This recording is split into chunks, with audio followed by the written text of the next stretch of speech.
എത്രമാത്രം കാണാതെ പഠിച്ചെന്ന് പറഞ്ഞാലും അല്ല പഠിച്ചു എന്ന് പറഞ്ഞാലും ഈ സബ്ജക്റ്റിന് സ്കോർ ചെയ്യാന്ന് പറയുന്നത് അത്ര ഈസി ആയിട്ടുള്ള ടാസ്ക് അല്ല. കാരണം നല്ല മാർക്ക് കിട്ടുക എന്ന് പറയുന്നത് ഭയങ്കര ബുദ്ധിമുട്ടാണ്. കാരണം എന്നാന്ന് വെച്ചിട്ടുണ്ടെങ്കിൽ ഈ സബ്ജക്റ്റിന്റെ പ്രോബ്ലം കേട്ടോ, അല്ലാതെ വേറൊരു ഇതുകൊണ്ടല്ല, സബ്ജക്റ്റ് അങ്ങനെയാണ്.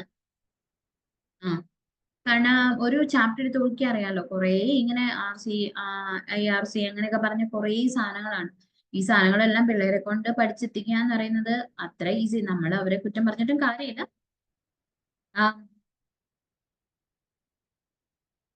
ആദിത്യ, ഹലോ. ആ എന്തായിരുന്നു വിഷമം എന്നൊക്കെ പറഞ്ഞു? ഏ എന്നാ പറ്റി? ആ ആ ആ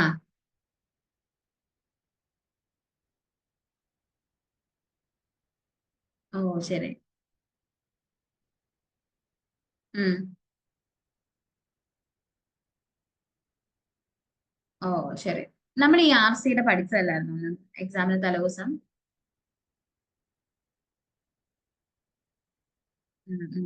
RC എനിക്ക് തോന്നുന്നു അതിന് നമുക്ക് 2 മാർക്കോ എത്രയാണ് അതിനകത്ത് 2 മാർക്കും കണ്ട് ഇട്ടിട്ടുള്ളൂ അല്ലെ? കുറച്ച് നമ്മള് ബയാസിങ്ങും ബൈപാസ് കപ്പാസിറ്റർ ഒക്കെ ഗെയിൻ അത്രയല്ലേ എഴുതിയിട്ടുള്ളൂ. ഉം ഉം അപ്പൊ കുറച്ചുകൂടെ നമ്മള് ശ്രദ്ധിച്ച് ഇനി തൊട്ട് പഠിച്ചാലാണ്, നമ്മുടെ എക്സാമിന് ഇനി ഒത്തിരി നാളില്ല അറിയാലോ. അപ്പൊ നമുക്ക് എന്താ ചെയ്യാൻ പറ്റും, എങ്ങനെ പഠിക്കും ആള് പറഞ്ഞോളൂ. ഞാൻ എന്ത് ചെയ്യണം, എന്റെ സൈഡിൽ നിന്ന് എന്ത് സപ്പോർട്ട് ഉണ്ടാവും. ബട്ട് എനിക്ക് തോന്നുന്നു കുറച്ചുകൂടെ ഡീപ്പായിട്ട് ടേംസ് അതിന് ബുദ്ധിമുട്ടുണ്ടോ പഠിക്കുന്നതിന്? ഈ നമ്മുടെ ഈ ടേംസുകളൊക്കെ ഇല്ലേ, ഇങ്ങനെ പുതിയ പുതിയ ടേംസ് കാണുമ്പോൾ അത് ഓർമ്മയിൽ ഇരിക്കാൻ ബുദ്ധിമുട്ടുണ്ടോ? ഉണ്ടല്ലേ. ഓക്കെ. എനിക്ക് തോന്നി ഈ നോട്ട്സ് എഴുതിയിരിക്കുന്ന കണ്ടപ്പോ എനിക്ക് തോന്നി, അതുകൊണ്ട് ചോദിച്ചതാ. ആ പേപ്പർ നോക്കുമ്പോൾ നമുക്കറിയാം അതെന്തോ ഒരു എന്തൊക്കെയോ എന്ത് പ്രോബ്ലം എന്ന് എനിക്ക് മനസ്സിലായി. ഓക്കെ. അപ്പൊ ഒരു കാര്യം ചെയ്യാം, ഞാൻ ചെയ്യാന്ന് പറഞ്ഞാൽ ഇപ്പം നന്നായിട്ട് നമുക്ക് എന്ത് ചെയ്യാം, നമ്മളൊന്ന് സോർട്ട് ചെയ്ത് പഠിക്കാം. നമുക്ക് ചാപ്റ്ററിൽ ഫുള്ള് പഠിച്ചു പോകാതെ നമുക്ക് എക്സാമിനെ ഫോക്കസ് ചെയ്ത് നമുക്ക് കാര്യം മനസ്സിലാവണം, ഇമ്പോർട്ടന്റ് ക്വസ്റ്റ്യൻ, അങ്ങനെ ഒരു രീതിയിൽ പഠിച്ചു പോകാം. മനസ്സിലായില്ലേ? അത് തറവായിട്ട് പഠിച്ചു വെക്കാം. ഞാൻ തരുന്ന നോട്ട്സ് ഓക്കെയാണോ? ബാക്കിയെല്ലാം സിംപ്ലിഫൈ ചെയ്ത് തരുന്നത്. ആ നമുക്കിപ്പോ നോട്ട്സും കൂടെ ഇനിയിപ്പോ തന്നോണ്ടിരിക്കാൻ കൂടെ നമുക്ക് സിലബസ് തീരില്ലല്ലോ. അപ്പൊ ഞാനൊരു കാര്യം ചെയ്യാം, ഇനിയിപ്പോ പഠിപ്പിച്ചിട്ട് ഞാൻ നോട്ട്സ് ഇടാം, അത് നോക്കി ഒന്ന് പഠിച്ചാലും മതി. മനസ്സിലായില്ലേ? എല്ലാം കൂടെ എഴുതിക്കൊണ്ട് പഠിച്ചുകൊണ്ടിരുന്നാ നമുക്ക് ഇനിയിപ്പോ കുറച്ച് നാള് നോട്ട്സും കൂടെ തരാം. അത് കഴിഞ്ഞിട്ട് പിന്നെ ഇപ്പൊ തന്നെ എക്സാം ആവുമല്ലോ, നമുക്ക് ഒത്തിരി നാളില്ലല്ലോ ഇനി. ഇപ്പൊ ഡിസംബർ ആയില്ലേ? ഓക്കെ. അപ്പൊ അങ്ങനെ ചെയ്യാം നമുക്ക്. നിങ്ങക്ക് എക്സാം ഡേറ്റ് വന്നില്ലേ, പറഞ്ഞില്ലേ? ഓക്കെ.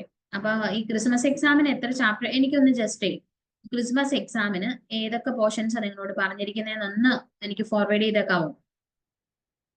ഏത് ചാപ്റ്റേഴ്സ് എല്ലാം കേട്ടോ, ഒന്ന് A to Z പറഞ്ഞിരിക്കുന്ന ചാപ്റ്റേഴ്സ് ഏതൊക്കെയാണെന്നോ, അതിന്റെ ഇനി എനിക്ക് ഇടാത്ത നോട്ടുകളിൽ ഏതെങ്കിലും ഉണ്ടെങ്കിൽ ആ നോട്ട്സും കൂടെ ഒന്ന് ഫോർവേഡ് ചെയ്ത് വെച്ചേക്കാം. ഓക്കെ. ഇനി ഇതിനെ ഓർത്ത് വിഷമിക്കണ്ട, അത് പോയത് വന്നു പോയി. മനസ്സിലായില്ലേ? അതിനി നമ്മൾ ഇനി അടുത്ത എക്സാമിന് എങ്ങനെ നമുക്ക് സ്കോർ ചെയ്യാം, അത് മാത്രമേ നമ്മുടെ മുമ്പിൽ ഉണ്ടാവാൻ പാടുള്ളൂ. ഇതിപ്പോ 7/20 അതിപ്പോ നമ്മുടെ ഒരു പ്രോബ്ലം ആണെങ്കിലും അല്ലെങ്കിലും അതങ്ങ് വിട്ടേക്കുക. മനസ്സിലായല്ലോ? ഇനി നമ്മൾ A to Z എന്ന് പറയുന്ന ഒരു ഇതിലേക്ക് പോവാ, എന്ന് വെച്ചാൽ ആ തൊട്ട് അവസാനം വരെ നമ്മൾ ഇനി പഠിക്കാൻ പോവാം. ഒന്നേന്ന് തുടങ്ങുന്നതായിട്ട് കരുതിയാൽ മതി. മനസ്സിലായില്ലേ? അപ്പം ഒന്നും ചിന്തിക്കേണ്ട, ഉള്ളത് അങ്ങ് അവിടെ വെച്ചേക്കുക, കളഞ്ഞേക്കുക, മൈൻഡ് ചെയ്യുന്ന എല്ലാത്തിനും കളഞ്ഞേക്കുക. എനിക്ക് ഇത്രയും കുറവാണ് കുറവാണ് കുറവാണ് അങ്ങനെ ഒരു രീതിയിൽ അപ്രോച്ച് ചെയ്തിട്ടുണ്ടെങ്കിൽ ഉണ്ടല്ലോ, ഈ സബ്ജക്ട് ആദ്യത്തിന് പഠിച്ചെടുക്കാൻ പറ്റില്ല. പിന്നെ ആദ്യത്തിന് മൈൻഡിൽ ഒരു തോട്ട് ഉണ്ടാവും, എനിക്കിത് പാടാണെന്നുള്ള ഒരു കോൺസെപ്റ്റ് ഉണ്ടെന്ന് എനിക്ക് തോന്നുന്നു. അങ്ങനെ ഒരു കോൺസെപ്റ്റ് ഇല്ലേ മനസ്സിൽ? ഉണ്ട്, എനിക്കറിയാം. എനിക്ക് ക്ലാസ്സിൽ ഇരിക്കുന്ന കാണുമ്പോ ഒക്കെ എനിക്കറിയാം ഈ സാധനം എനിക്ക് പറ്റത്തില്ല പറ്റത്തില്ല പറ്റത്തില്ല എന്ന് തന്നെ ആദ്യം പറഞ്ഞുകൊണ്ടിരിക്കുന്നത്. അല്ലേ? സത്യമല്ലേ അത്? അതെ, അത് കറക്റ്റ് ആയിട്ടുള്ള കാര്യമെന്ന് എനിക്കറിയാം. അങ്ങനെ ഒരു സാധനത്തിനെ കുറിച്ചും ഒരു കാര്യത്തിനെ കുറിച്ചും അങ്ങനെ ഒരു അപ്രോച്ച് വെക്കാൻ പാടില്ല ആദിത്യൻ. നമുക്ക് പാടാണ് എന്ന് തോന്നിയാൽ മനസ്സിലായില്ലേ? നമ്മൾ ഇത് പഠിക്കാൻ നമ്മൾ മാത്രമല്ലേ ഉള്ളൂ. നമുക്ക് പാടാന്ന് നമ്മളൊരു കാര്യം ചിന്തിച്ചാണല്ലോ ജീവിതകാലത്ത് പിന്നെ അത് പഠിച്ചെടുക്കാൻ നമുക്ക് പറ്റില്ല. നമുക്ക് കാണുന്നതും തൊടുന്നതും വരുന്നതും എല്ലാം ഇങ്ങനെ തന്നെ ആയിരിക്കും, നെഗറ്റീവ് തോട്ട്സ് ആയിരിക്കും. മനസ്സിലായില്ലേ? അതുകൊണ്ട് ദയവ് ചെയ്ത് ഇനി ഇലക്ട്രോണിക്സ് നല്ലതാണെന്നേ ആദ്യത്തിന്റെ വായിന്ന്, അല്ലെങ്കിൽ ആദ്യത്തെ സ്വന്തം ഒന്നും അറിയില്ല ആദ്യത്തിന് എന്ന് വിചാരിച്ചോ. അപ്പൊ എനിക്കൊന്നും അറിയില്ല എന്ന് വിചാരിക്കുക, എനിക്ക് ഇലക്ട്രോണിക്സ് എന്ന് പറയുന്ന ഒരു സബ്ജക്ട് ആദ്യത്തിന് അറിയില്ല എന്ന് വിചാരിച്ചു കോൺസെപ്റ്റിൽ ഇരിക്കുക ആദ്യത്തിന്. അപ്പൊ എനിക്ക് എങ്ങനെ പഠിക്കാൻ പറ്റും? ആ ഒന്നുമില്ലായ്മയിൽ നിന്ന് ഞാൻ എന്നാ ചെയ്യണം, അത് മാത്രം ആദ്യം ചിന്തിക്കുക. എനിക്ക് പാടാന്നുള്ളതല്ല ഇനി ചിന്തിക്കേണ്ടത്, ഇതെനിക്ക് എങ്ങനെയെങ്കിലും പഠിച്ചെടുത്തേ പറ്റൂ, അതുകൊണ്ട് എനിക്ക് എന്ത് ചെയ്യാൻ പറ്റും. മനസ്സിലായില്ലേ? ഓക്കെ, അങ്ങനെ ഇനി ചിന്തിക്കാവുള്ളൂ. പാടാന്ന് ഇനി മനസ്സിൽ ആ തോട്ട് മാറ്റിയേക്കുക, അത് ഫുള്ള് ഇറേസ് ചെയ്ത് കളഞ്ഞിട്ട് ഫ്രഷ് ആയിട്ടുള്ള ഒരു മൈൻഡോട് കൂടി വേണം ഇനി ഇലക്ട്രോണിക്സ് എന്ന് പറയുന്ന സബ്ജക്റ്റിനെ അപ്രോച്ച് ചെയ്യാൻ. മനസ്സിലായല്ലോ? മനസ്സിലായല്ലോ? ഇനി പഠിക്കുന്നത് നമ്മൾ A to Z ആണ്, അതായത് ഒന്നേന്ന് തുടങ്ങുവാണ് നമ്മള്. അപ്പൊ നമുക്ക് ഇനി എങ്ങനെ പഠിക്കാം, അത് മാത്രമേ നമ്മുടെ കോൺസെപ്റ്റിൽ ഉണ്ടാവുള്ളൂ. ഇത്രയും നാളും വന്നതും പോയതും ഒക്കെ കളഞ്ഞേക്കുക.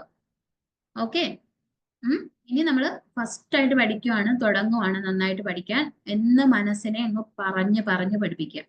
എനിക്ക് ഒരു കുഴപ്പമില്ല, ഈ സബ്ജക്ട് കൊണ്ട് ഞാൻ ഓക്കെ ആണ് എന്നുള്ള ഒരു കോൺസെപ്റ്റ് അങ്ങ് വെച്ചോ. ഈ ഒരു അപ്രോച്ച് ഇന്ന് തൊട്ട് കൊടുത്തോളൂ. നമുക്ക് എക്സാമിന്, ഡിസംബറിലെ എക്സാമിന്, അതായത് ഇപ്പം നമുക്ക് ക്രിസ്മസ് എക്സാം വരുന്നുണ്ടല്ലോ, അതിന് നമുക്ക് നന്നായിട്ട് സ്കോർ ചെയ്യാം. ഓക്കെ, ക്ലിയർ ആണല്ലോ? അപ്പൊ അത് കുറച്ചുകൂടെ കുറെ മാർക്കിലായിരിക്കും, അപ്പോഴും നമുക്ക് ഹാഫ് മോളിൽ മാർക്ക് ഉണ്ടാവണം. മനസ്സിലായല്ലോ? ഓക്കെ, എനിക്കിപ്പൊ തന്നെ എന്താണ്, എനിക്ക് ആ പോർഷൻസ് ഏതാണെന്ന് ഫോർവേഡ് ചെയ്തു, എന്നിട്ട് ഞാൻ സ്റ്റഡി ചെയ്യാനുള്ള പോർഷൻസ് ഇട്ട് തരാം. ഏത് പോർഷൻ ഇനി ഇതിനകത്ത് പഠിക്കണം എക്സാമിന് വേണ്ടി എന്നുള്ളത് ഇട്ട് തരാം. എന്നിട്ട് അതിട്ടിട്ട് നെക്സ്റ്റ് ഡേ, അതായത് നാളെ ഇപ്പൊ എന്ന് പറഞ്ഞിട്ടുണ്ടെങ്കിൽ നാളെ ഇപ്പൊ നാളെ ഫ്രൈഡേ അല്ലേ, അപ്പൊ സാറ്റർഡേ ആകുമ്പോഴത്തേക്കും ആ ചാപ്റ്റർ ഉണ്ടല്ലോ, അതായത് ഫസ്റ്റ് ഒരു 1 ചാപ്റ്റർ വെച്ച് നമുക്ക് നോക്കാം. അതിനകത്ത് 2 or 3 കോൺസെപ്റ്റ് ഞാൻ തരുന്നുള്ളൂ പഠിക്കാൻ.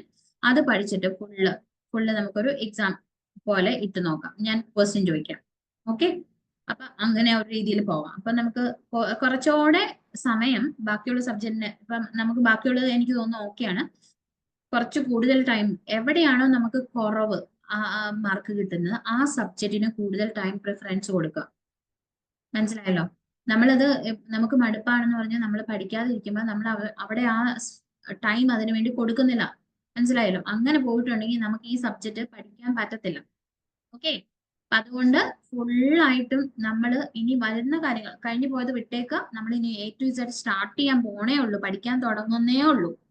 ഇപ്പൊ നമ്മൾ ജൂണിൽ എങ്ങനെ ചെന്നിരുന്നോ, ജൂലൈ ക്ലാസ് തുടങ്ങിയപ്പോ എങ്ങനെ ഇരുന്നോ, ആ അപ്രോച്ചിനെ ഈ സബ്ജക്റ്റിനെ കാണുക. എന്നിട്ട് നമ്മൾ ആദ്യം തൊട്ട് പഠിക്കുക. മനസ്സിലായല്ലോ? ഇനി കൂടുതൽ ടൈം, കുറച്ചുകൂടെ സമയം ഇലക്ട്രോണിക്സിന് കൊടുക്കുക. മനസ്സിലായോ? നമുക്ക് ഈ മാർക്ക് പോരാന്ന് പറഞ്ഞാൽ ഒരു 15 മേടിക്കാനുള്ള കപ്പാസിറ്റി ആദ്യത്തിനുണ്ട് 20-ൽ. അത്രയും കപ്പാസിറ്റി ഒരു വ്യക്തി വെറുതെ ഈ സബ്ജക്റ്റിന് കൊണ്ട് നമ്മൾ ഫെയിലിയർ ആയി, അല്ലെങ്കിൽ നമ്മൾ ഈ ട്യൂഷനും എടുത്ത് നമ്മൾ ഇത്രയും റിസ്ക് എടുത്തിരിക്കുന്നതല്ലേ, അപ്പൊ നമ്മൾ അതിനോട് കാണിക്കുന്ന കുറച്ചുകൂടെ ആത്മാർത്ഥത കാണിക്കുക. എനിക്കറിയാം മനസ്സിൽ ഈ ഒരു കോൺസെപ്റ്റ് ആണെന്ന് എനിക്കറിയാം, പക്ഷെ ഇനി അത് വേണ്ട. മനസ്സിലായില്ലേ? അത് വിട്ടേക്ക്, അത് കഴിഞ്ഞു. ഇനി സബ്ജക്റ്റ് നമുക്ക് എളുപ്പമാണ്. മനസ്സിലായല്ലോ? ആ ഒരു രീതിയിലെ ഇനി ഒരിക്കലും ഒരു നെഗറ്റീവ് അപ്രോച്ചുമായിട്ട് ഇരിക്കരുത്. ഇത് എനിക്ക് കിട്ടുന്നില്ല, ഇതെനിക്ക് പഠിക്കാൻ പറ്റില്ല, അങ്ങനെ ഒരു അപ്രോച്ച് കൊടുക്കരുത്. മനസ്സിലായല്ലോ? ദയവ് ചെയ്ത് അത് മൈൻഡ് ചെയ്ത് കളഞ്ഞേക്കോ. അപ്പൊ തന്നെ പകുതി നമുക്ക് മാർക്ക് സ്കോറായി നമുക്ക്. മനസ്സിലായല്ലോ? അപ്പൊ പല പ്രാവശ്യം എനിക്ക് തോന്നിയിട്ടുള്ള ഒരു കോൺസെപ്റ്റ് ഞാൻ ചോദിച്ചു എന്നുള്ളൂ, പക്ഷെ അതെനിക്ക് ക്ലാസ് ഇരിക്കുമ്പോ ആണെന്ന് എനിക്കറിയാം. മനസ്സിലായോ? അതിപ്പം അത് കുറെ എക്സ്പീരിയൻസ് കൊണ്ടായിരിക്കാം. എനിക്കത് ക്ലിയർ ആയിട്ട് മനസ്സിലായ ഒരു കാര്യം. പണ്ട് തൊട്ടേ എനിക്ക് ആദ്യം കയറിയപ്പോ തൊട്ടേ എനിക്ക് ആ കാര്യം അറിയാം. ആദ്യത്തിന് ഇത് ഇഷ്ടമില്ല, പഠിക്കുന്നത് എനിക്ക് ഇഷ്ടമില്ല എന്ന് എനിക്ക് മനസ്സിലായതാണ്. ബട്ട് ഞാനത് ചോദിക്കാതിരുന്നത് എന്തുകൊണ്ടാണെന്ന് വെച്ചിട്ടുണ്ടെങ്കിൽ ആദ്യത്തിന് കുറച്ച് ഇമ്പ്രൂവ്മെന്റ്സ് ഒക്കെ എനിക്ക് തോന്നി ക്ലാസ്സിലൊക്കെ ഇരിക്കുമ്പോൾ. ഇപ്പൊ കുറച്ചുകൂടെ പഠിക്കുന്നുണ്ട്. പിന്നെ ഒരു കാര്യം, നമ്മൾ ക്ലാസ്സിൽ ഇരിക്കുമ്പോൾ ഒരിക്കലും വേറൊരു മീഡിയത്തിനെ ആശ്രയിക്കാൻ പാടില്ല. അതായത് ഒരു നോട്ട്ബുക്കോ ഒരു ടെക്സ്റ്റ് ബുക്കോ ഒരു ഗൂഗിളോ ഒരു സാധനത്തിനെയും ആശ്രയിക്കാൻ പാടില്ല. മനസ്സിലായല്ലോ? ഓക്കെ, അപ്പൊ എന്നെ പറയട്ടെ, ഇപ്പൊ സപ്പോസ് എനിക്കിപ്പം ആദിത്യൻ എന്താ, ഞാൻ കുറ്റമായിട്ടല്ല പറയുന്നത്, ഞാൻ നല്ലൊരു ഇതിനു വേണ്ടി പറയുന്നു എന്ന് മാത്രം. അത് കുറ്റമായിട്ട് ഒരിക്കലും കരുതരുത്. ഉപദേശവും അല്ല, കുറ്റവും അല്ല. മനസ്സിലായല്ലോ? അതെന്തുകൊണ്ടാണ് പറയുന്നതെന്ന് വെച്ചിട്ടുണ്ടെങ്കിൽ നമുക്കൊരു ടെൻഡൻസി ഉണ്ട്. നമ്മളിപ്പോ ഈ ഒരു ഏജ് ആണ്, നമുക്കൊരു ടെൻഡൻസി ഉണ്ട്. അപ്പൊ ഞാൻ ആദിത്യൻ എന്താ അവിടെ ഇരുന്ന് കാണിക്കുന്നതെന്ന് എനിക്കറിയില്ല. ഓക്കെ. ബട്ട് ഞാൻ ഇവിടുന്ന് പഠിപ്പിക്കുന്നു, അല്ലെ ആദ്യത്തിന് അവിടെ നിന്ന് എന്ത് എടുക്കാന്ന് എനിക്ക് അറിഞ്ഞുകൂടാ. ബട്ട് അതിന്റെ റിഫ്ലക്ഷൻ ആണ് നമുക്ക് കിട്ടുന്ന മാർക്ക് എന്ന് പറയുന്നത്. മനസ്സിലായല്ലോ. പിന്നെ ഞാനൊരു ക്വസ്റ്റ്യൻ ചോദിക്കുമ്പോൾ ആദ്യം ചിലപ്പോൾ ഗൂഗിളിനെ അപ്രോച്ച് ചെയ്യും, ചിലപ്പോൾ നോട്ട്ബുക്കിലേക്ക് നോക്കും, ചിലപ്പോൾ ടെക്സ്റ്റ് ബുക്കിലേക്ക് നോക്കും. അത് നമുക്കുള്ളൊരു ടെൻഡൻസിയാണ്. എന്ന് വെച്ചാൽ എങ്ങനെയെങ്കിലും എന്റെ കണ്ണി പൊടിയിടണം, അത്രയാണ് ആദ്യം ചിന്തിക്കുന്നതെന്ന് വിചാരിച്ചു. ഇത് കോമൺ ആയിട്ടോ ഞാൻ പറയുന്നത്, അല്ലാതെ അതിനങ്ങനെ അങ്ങനെ ഫുള്ളായിട്ട് ചെയ്യുന്നു എന്നല്ല ഞാൻ പറയുന്നത്. മനസ്സിലായല്ലോ. അപ്പൊ ഇങ്ങനെ ചെയ്യുമ്പോൾ ഒരു പ്രോബ്ലം എന്നാന്ന് ഞാൻ പറയാം. നമ്മുടെ മൈൻഡിൽ നമ്മൾ അപ്പം രക്ഷപ്പെടാനുള്ള മാർഗം മാത്രമാണ് ഈ സംഭവങ്ങളെല്ലാം, അല്ലെ? പക്ഷെ നമ്മുടെ മൈൻഡിലേക്ക് ഒരു സാധനം അവിടെ നിന്ന് കയറിയിട്ടില്ല. ഇപ്പൊ ഞാൻ പറയുന്ന കാര്യം കയറിയിട്ടില്ല. ഒരു സ്ഥലത്തൊന്നും നമ്മൾ പെർമനന്റ് ആയിട്ട് ഒരു സാധനവും അതിനകത്തേക്ക് കയറിയിട്ടുണ്ടാവില്ല. പിന്നെ നമുക്കത് എവിടെയെങ്കിലും ഒരു എക്സാം പേപ്പറിലോ എന്തെങ്കിലും ഒരു കാര്യം കാണുമ്പോൾ നമ്മുടെ കയ്യിലുണ്ടല്ലോ ഒരു സാധനം ഉണ്ടാവത്തില്ല. അതിനെക്കുറിച്ച് ഇപ്പൊ ഞാൻ ആർച്ചി പഠിപ്പിച്ചതാണ്, എനിക്കറിയാം എന്തൊരു പഠിപ്പിച്ചു, ഞാൻ എന്ത് ചെയ്തു, എന്ത് നോട്ട് തന്നു, എന്താണ് പറഞ്ഞു തന്നതെന്നൊക്കെ എനിക്കറിയാം. മനസ്സിലായല്ലോ. പക്ഷെ അത് എഴുതി വന്നപ്പോഴത്തേക്കും അതിന്റെ ഒരു ഭാഗം പോയിട്ട് ഒരു എന്താണ്, കാലിന്റെ ഭാഗത്തിന്റെ താഴെ പോലും ഇല്ല. മനസ്സിലായല്ലോ. അപ്പൊ എന്തുകൊണ്ടില്ല എന്ന് ചോദിക്കുമ്പോ അവിടെ അതിനെ അപ്രോച്ച് ചെയ്ത ആദ്യത്തിന്റെ രീതി എന്ന് പറയുന്നത് വേറെയായിരുന്നു. മനസ്സിലായല്ലോ. അത് പക്കാതെ അല്ലെങ്കിൽ ആദ്യം മനസ്സിൽ ഈ കോൺസെപ്റ്റ് തെറ്റാണ്, അല്ലെങ്കിൽ ഇത് എനിക്ക് പഠിക്കാൻ പറ്റില്ല എന്നൊരു അപ്രോച്ച് ഇരിക്കുന്ന ആൾക്ക് ഒരിക്കലും വേറെ ഇപ്പൊ എനിക്ക് ഒരു പരിധി വരെ പറഞ്ഞു തരാനല്ലേ പറ്റുള്ളൂ, അല്ലാതെ എന്നെ ഇപ്പം ശ്രദ്ധിക്കാൻ ആദ്യത്തിനോട് എനിക്ക് പറയാം, പക്ഷെ ശ്രദ്ധിക്കേണ്ടത് ആദ്യത്തിനല്ലേ, അല്ലെ? അപ്പൊ അവിടെ നമ്മൾ ചിന്തിക്കേണ്ട ഒരു കോൺസെപ്റ്റ് ഉണ്ട്. ഒരിക്കലും നമ്മൾ ഒരു കാര്യത്തിനോടും നെഗറ്റീവ് ആയിട്ടുള്ള എഫക്റ്റ് കാണിക്കാൻ പാടില്ല. അത് വേറൊരു രീതിയിൽ നമുക്ക് തിരിച്ചടിക്കും. മനസ്സിലായല്ലോ. ഒരു കാര്യത്തിനോടും നമുക്കറിയാമോ, നമുക്ക് ക്ലാസ്സിൽ ഇരിക്കുവാണ്, പക്ക ക്ലാസ്സിൽ ഇരുന്നാണ്, അതിപ്പോ ഒരു മീഡിയവും യൂസ് ചെയ്യാൻ പാടില്ല, ടെക്സ്റ്റ് ബുക്കോ നോട്ട്ബുക്കോ. ഇനി അടുത്ത ക്ലാസ്സിലോട്ട് ഒരു സാധനം, ഒരു പേപ്പർ ഒഴികെ ബാക്കി ഒരു സാധനം കയ്യിൽ വെക്കാൻ പാടില്ല. മനസ്സിലായല്ലോ. ആ ആദ്യത്തിന്റെ കപ്പാസിറ്റി ആദ്യത്തിന് മനസ്സിലാവണമെങ്കിൽ ഒറ്റ ക്ലാസ്, നെക്സ്റ്റ് എന്നാണ് നമ്മുടെ ക്ലാസ് വരുന്നത് അന്ന് ആദ്യത്തിന് ഒരു പേപ്പറുമായിട്ട് മാത്രം ഇരിക്കുക. മനസ്സിലായല്ലോ. ആദ്യത്തിന്റെ കപ്പാസിറ്റി ഞാൻ പറയാം എന്തോരം ഉണ്ടെന്ന്. ഒന്നും വേണ്ട, എനിക്ക് പറയേണ്ട ആവശ്യമില്ല.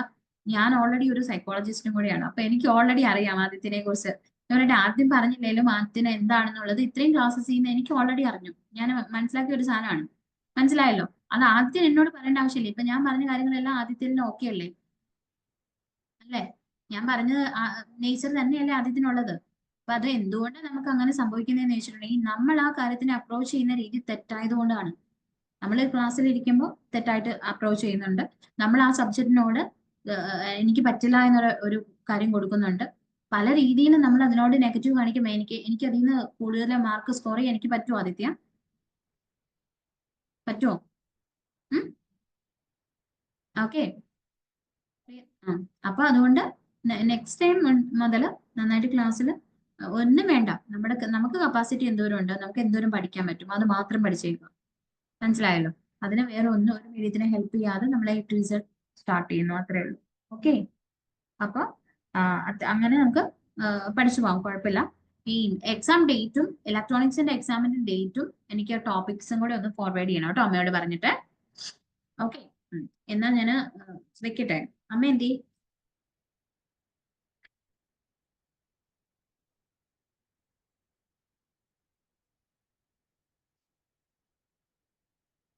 ഹലോ. അപ്പം ഞാൻ ഓൾമോസ്റ്റ് ആളോട് പറഞ്ഞിട്ടുണ്ട് എന്താണെന്നുള്ളത്. അപ്പൊ നമുക്ക് നെക്സ്റ്റ് എന്നാ എക്സാം ഡേറ്റും പിന്നെ ആ ഫുള്ള് പോർഷൻസ് ഒന്ന് ഇടാൻ പറഞ്ഞിട്ടുണ്ട് ഞാൻ. അപ്പൊ ഞാൻ ഒരു കാര്യം ചെയ്യാം, നെക്സ്റ്റ് ഡേ തൊട്ട് ഞാൻ ഒരു ടോപ്പിക്ക് പഠിക്കാൻ അങ്ങോട്ട് ഡെയിലി ഒരു ടോപ്പിക്ക് തരാം, പഠിക്കാൻ കൊടുക്കാം. ആ ആ ഉം. അപ്പൊ എന്നിട്ട് ആളോട് ഞാൻ പറഞ്ഞിട്ടുണ്ട് അത് ഇട്ട് ഫോർവേഡ് ചെയ്തേക്കാം. എന്നിട്ട് അത് പഠിച്ചിട്ട് എന്നെ വോയിസ് ഇടണം എന്നൊക്കെ, വോയിസ് ഇട്ട് തന്നാൽ മതി എനിക്ക്. അത് ആള് പഠിച്ചിട്ട് പഠിച്ച് പറഞ്ഞു കേൾപ്പിക്കുന്ന എങ്ങനെയാണോ അതേപോലെ എനിക്ക് വോയിസ് ഇട്ട് തന്നാൽ മതി. അത് ഞാൻ മാമിന് മെസ്സേജ് ഇട്ടോളാം, കുഴപ്പമില്ല.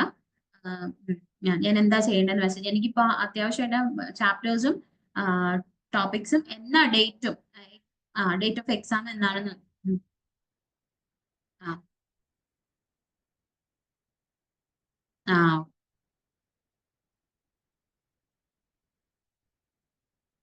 ഓക്കെ. ഓക്കെ. അത്ര ആ ആ ഓക്കെ. എന്നിട്ട് മാം ഒന്ന് ചെയ്താൽ മതി. ഓക്കെ. ബാക്കി എന്നാലും നമുക്ക് ചെയ്യാം. ശരി. ശരി.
ഏ?